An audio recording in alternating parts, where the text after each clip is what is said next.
You ever feel like your flight attendant is smiling at you, but also plotting your downfall with their eyes? No, you're not paranoid. You're just probably doing one of the 12 things flight attendants secretly hate, but are way too professional to call you out on. Let's jump into the list before the fasten seatbelt sign comes on once again. Bathroom pit stops. During boarding, it seems innocent. You hop on the plane and dash to the bathroom. But to flight attendants, that move is pure chaos. Boarding is a timed operation. When you disappear into the bathroom, it messes up seat counts, delays safety checks, and makes the plane look like it's still mid-boarding, which could cost the flight its departure slot. Plus, that bathroom, it's being cleaned and stocked. You're literally walking into their office during setup.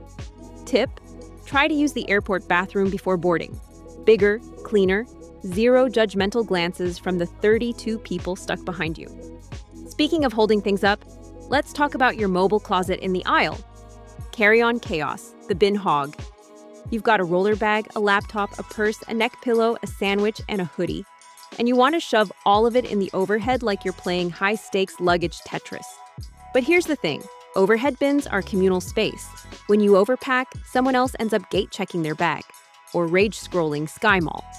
Fun fact, the FAA doesn't guarantee you bin space over your seat. It's first come, first fit. So be courteous, compact, and keep your backpack at your feet.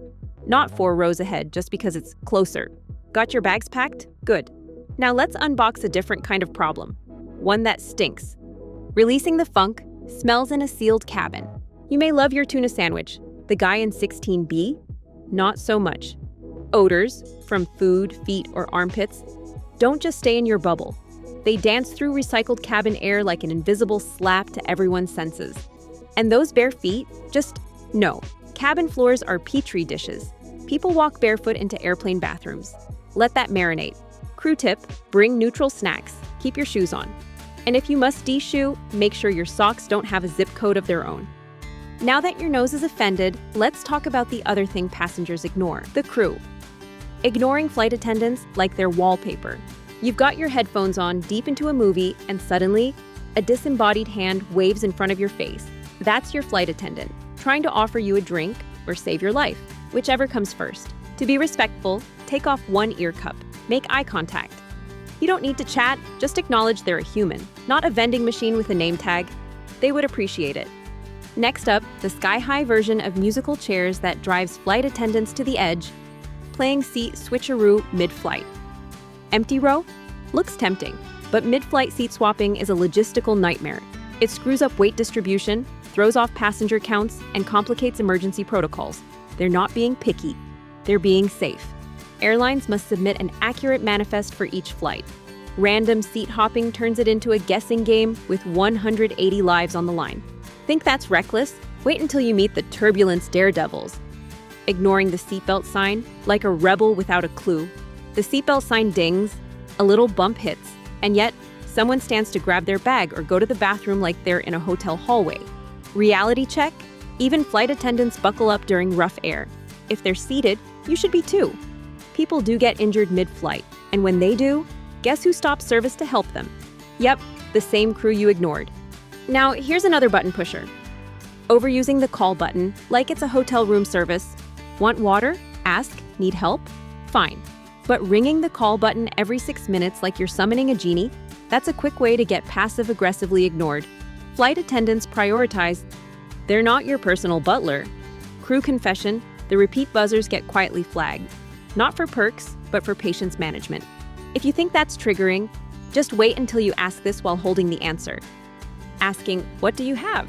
while holding the menu. You've had 90 minutes to decide. The cart arrives, and you say, "So, what drinks do you have?" That's the beverage version of forgetting your lines on stage. This slows service. It burns time. And by row 23, it's like Groundhog Day for the crew. Be ready. If you want to be charming, say, "Surprise me." You'll score major points. Time to toss out bad habits, or at least your trash, the right way. Seat back pockets are not garbage dumps. Stuffing used tissues, wrappers, gum, or your leftover mystery snacks into the seat back pocket? That's a war crime in the flight attendant world. It slows cleaning, spreads germs, and ruins someone else's next flight. Flight attendants say those pockets are dirtier than the plane's bathrooms. bring a plastic bag, or wait for trash pickup like a decent human. Now, raise your hand if you totally ignore this next moment like it's elevator music. Tuning out the safety demo. Safety briefings aren't performance art. They're actually, brace yourself, useful. And even if you've flown 50 times, knowing where your exit is or how to use a flotation device could matter. Sobering fact, 80% of aviation accidents happen during takeoff and landing. That demo, it could be your cheat sheet to survival. Safety's important, but so are personal boundaries.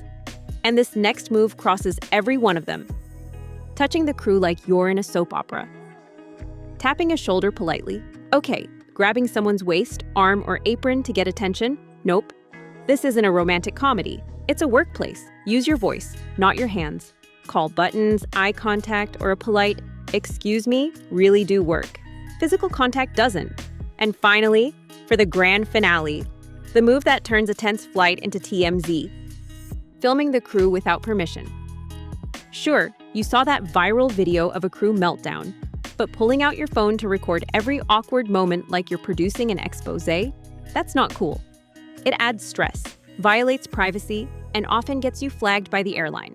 Know this, most airlines have rules banning unauthorized recordings. If you have a legit complaint, file it after the flight, not mid-drama. So, how'd you do?